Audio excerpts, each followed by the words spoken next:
Ulises, Alejandro es un excelente narrador. Felicidades, hombre estudiado. Lo que se escucha no se juzga. Alejandra Olivera, así es, como Alejandro no hay dos. A mí me transmite y enseña. Eres el mejor Alejandro Rosas. Pero no es estudiado, es estudioso. Porque Estudiado es así, por las mujeres. andar así muy fufurufo. Mensaje, requieren de lambisconear unos a otros para decir que son muy capaces.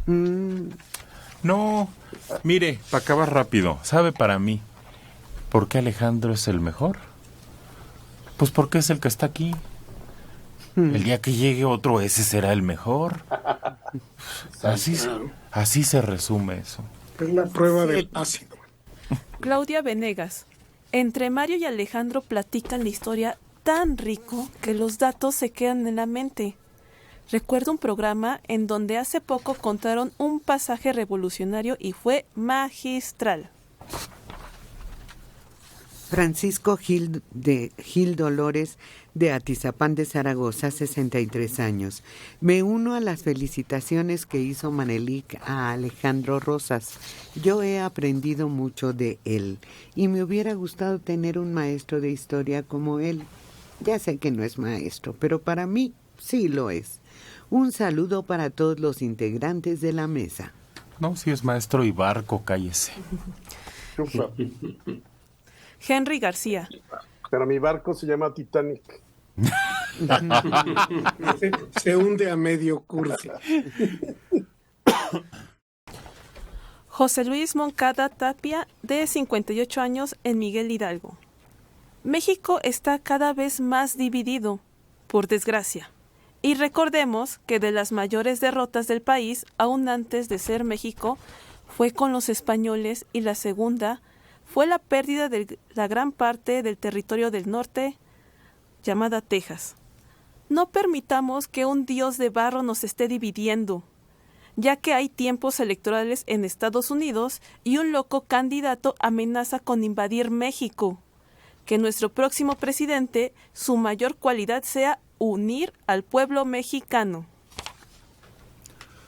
No hagamos caso de las campañas estadounidenses. Ahí sí tiene razón Andrés Manuel López Obrador. Están exagerando, Alejandro. Claro, totalmente. Ahora, la época de cuando llegan los españoles, México no existía como lo conocemos hoy. Entonces pensar que es que estábamos desunidos, pues no, eran naciones indígenas que peleaban unas con otras por la hegemonía, como siempre ha sido en la historia de la humanidad. ¿Quién era la más fuerte? La mexica. La mexica sometía a otras, pero no existía México.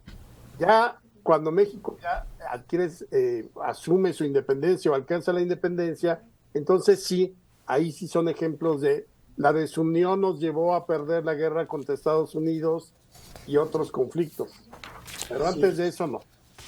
Y los mexicas eran los meros porque eran crueles. Claro, no era, te digo, el lugar más hermoso del mundo y se recitaban poemas en las calles y se tomaban de la mano. No, había un zompantli donde ponían las cabezas de los sacrificados para inspirar horror. Era una sociedad totalmente bélica. Es que yo no sé por qué se cree que el mundo indígena es o ha sido un mundo virtuoso y lleno de grandes florituras y grandes momentos de la humanidad. No, son seres humanos al final como todos, y a todos los mueve la naturaleza humana, la ambición, el poder, los celos, etcétera. Son, acuérdate que son, la imagen que uno tiene es